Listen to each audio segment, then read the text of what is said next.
Hi, gang. So, I'm actually really, really tired. It's been a long, long day, and I had some rum with dinner.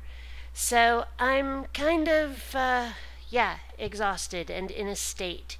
But there's something I've been wanting to talk about for a while. I've had this idea in my head for, I've always pictured it as kind of a graphic novel, but it might make an interesting animation. But okay, I'm working on multiple projects at once, and there's probably no way I'll ever get to this. So I might as well at least talk about it just to get it out of my system. The basic idea is this: it would be called My Favorite Show. And what it's about this chick. She's like in her early to mid 20s, I guess, and her name is Svetlana Tesseract. I don't know why, it just sounds right to me. Svetlana Tesseract.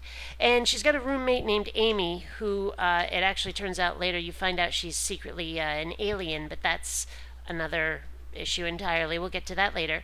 But Svetlana has this TV show that she absolutely adores. It's called Morty and Howie, and that's actually not in reference to this Howie.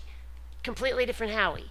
It's about these two mice. Think of it sort of like Beavis and Butthead meets Pinky and the Brain, right? These mice. One of them's name's Mortimer, and he's sort of like cranky and elderly and sort of pudgy, like the Brain from Pinky and the Brain. And the other one is hyperactive and insane, and that one's name is Howitzer.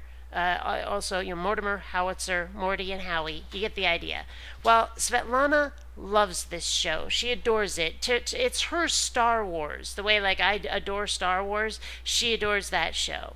Well, one day she wakes up and she tunes into the show. She never misses it. And it turns out it's been canceled, right? And she flips out. And she's like, no, this cannot be allowed. My show is not canceled. And so she gets a whole bunch of weapons, her roommate, and they get into her Jeep and they drive to the TV station to take hostages until they bring her favorite show back, damn it. And when she gets there and she takes all the hostages, and after a while they finally work out what it is that she's there for, why she's taken all these hostages, and they're like, what's wrong with you? We're an affiliate station. We only show what people tell us to show.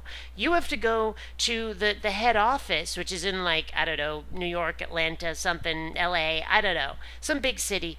And they're like, yeah, you have to go there and talk to them. You have to take hostages there because we don't make that decision. And she goes, oh, okay. And she goes there.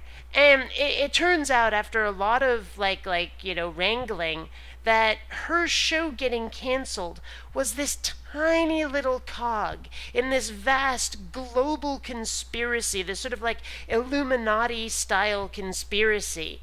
And she ends up having to start and stop multiple wars, reorganize the social structure of the earth, and topple governments and everything, all in the name of getting her TV show back on the air. And that's what the comic would be about, or the animation, I don't know. And as I say, it's kind of epic and big. I'm picturing it sort of like, I don't know, a cross between Transmetropolitan and Tank Girl, and maybe some Watchmen mixed in there. You get the idea. But yeah, that's an idea that's been floating in my head for ages. And one of these days, I desperately need to do something with it. It's kind of like this other idea that's been floating through my head called Petra Rhea, which is actually a female Peter Pan in space. It's like this girl who's managed to youthen herself, and her Tinkerbell is like this little robot that floats around with her. And she ends up like kidnapping a couple of good little Earthling kids, or something. I mean, some planet that's very Earth-like, and takes them to her planet, which is sort of a Never Never Land type of place that she's like terraformed and turned into this fantasy land, and then there'd be like space pirates, and the alligator or crocodile or whatever with the clock in it is actually like some sort of space entity. I don't know. But yeah, I mean, I've had these stories in my head for ages, and I've just never been able to do anything with them because I don't seem to have the time or the resources. I don't know. And I've got multiple projects going on like all the time. So, I mean, one of these days I need to get Kenira Baxter going again. I'm working on this new dogfight, this sci-fi space battle dogfight idea that I've been telling a lot of you about. And by the way, I will be in touch with those of you who have auditioned successfully. The ones that where I definitely want to use your voice. There's like 6 of you, I think. Yeah. So, you know, like I say, I've got a lot of projects on the spike, and these are some that I really want to do someday if I ever get the chance. Yeah, so, but I really just, I felt the need to talk about them because I've told my in person friends, and it's just not enough. I mean, have you ever felt that need to just get something out of you? You know, this idea in your head. Anyway, I'm gonna go get like some maybe a before bedtime snack and go to sleep because I am wiped out. It has been a long day. I have traveled to Tacoma and back. I've been on the radio today. I've watched some of Dev Shell's charity blog TV, and that was pretty cool. But yeah, I'm wiped. So I'll catch you at Geniuses later. Have fun.